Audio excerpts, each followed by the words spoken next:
Here's why we don't really reach into the future. We're trapped either by regret of the past or the routine of the present. So busy with the routine of the present, we don't give much thought to designing the future. Or trapped by the past with regrets of past losses and past failures and past mistakes. And we relive it over and over again, not to the benefit of changing it for the future, but just because, we feel that our lives have been less than favorable simply because of all the things that's happened to us in the past. But here's the real key, is to spend some time, and usually we don't do it until someone comes by and offers the suggestion. That's why meeting the right person at the right time, attending the right class, listening to the right sermon, having a conversation with the right person sometimes can totally change the direction of your life. And you're never the same after that personal contact, or sitting in that class, or reading that book, or coming face to face with someone who says, hey, our lives are not that good. What could we do to change? And that very conversation starts this whole process. Wow, I've arrived at a fairly place. How could I change all of that for the future? And that is all possible.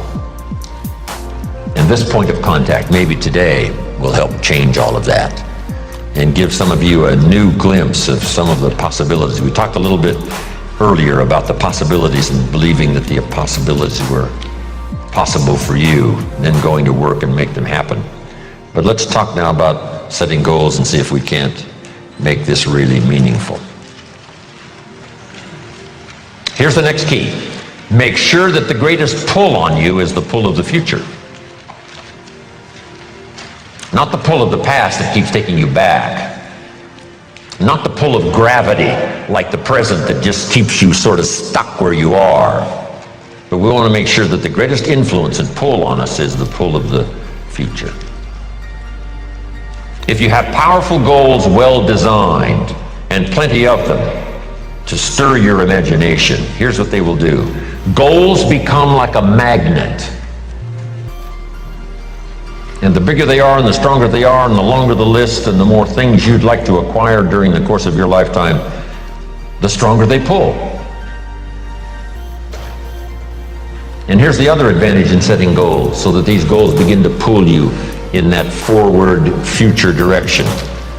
They pull you through all kinds of downtime, all kinds of nighttime experiences, all kinds of winters.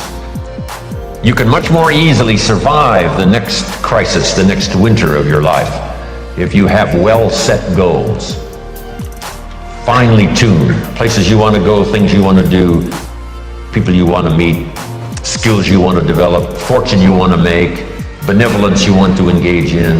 If all of that becomes powerful and clear and you're on your way, I promise you, no matter what happens, those goals will pull you through.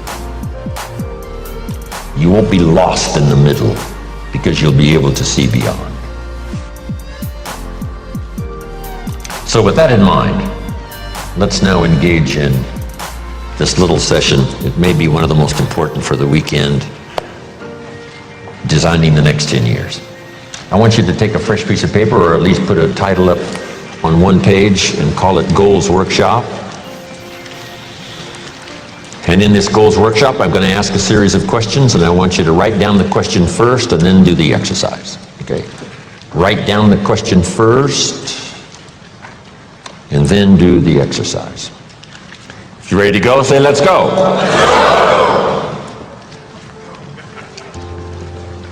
Here's number one. I want you to list 5 things you've already accomplished that you're proud of. Make a list of 5 things you've already accomplished that you're proud of. Because all of us have set goals, maybe haphazardly, maybe spasmodically. Even when we were kids, we wished for something, worked hard, and sure enough, we got it.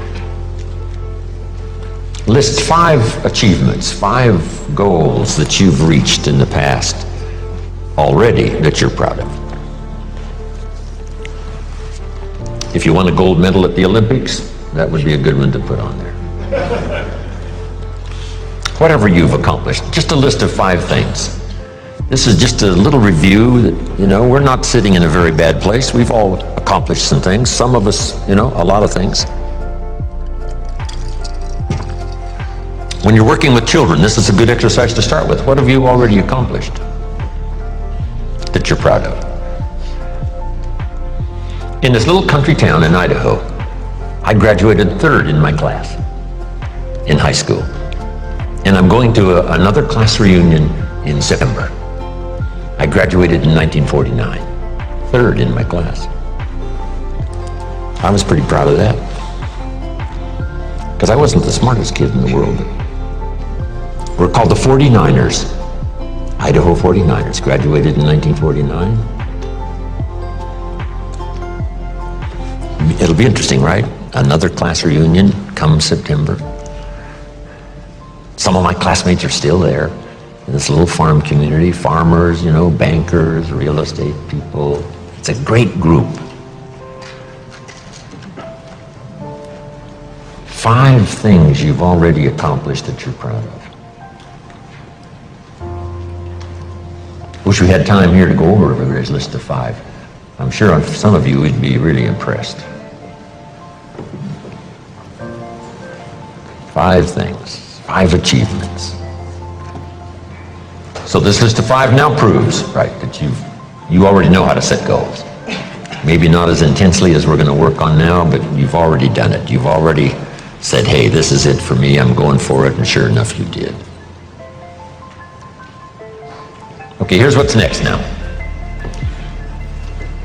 I want you to make a list. What are the 50 most important things you can think of that you want to accomplish and have in the next 10 years? So just put at the top of this now, my 10-year goals, and I want you to make a list of at least 50 items. Little things, big things, and it doesn't matter what they are. Now this list does not mean the list of the things you think you can acquire. This is a list of the things you want. You just let your mind run free. A list of 50 items that would really do it for you in the next 10 years. If you had this, if you went to these places and met these people, and if you had these skills and these investments, education for your children, all the rest of it. So I want you to take the time now, and I want you to go right down the page, not side by side on your goals, right down the page.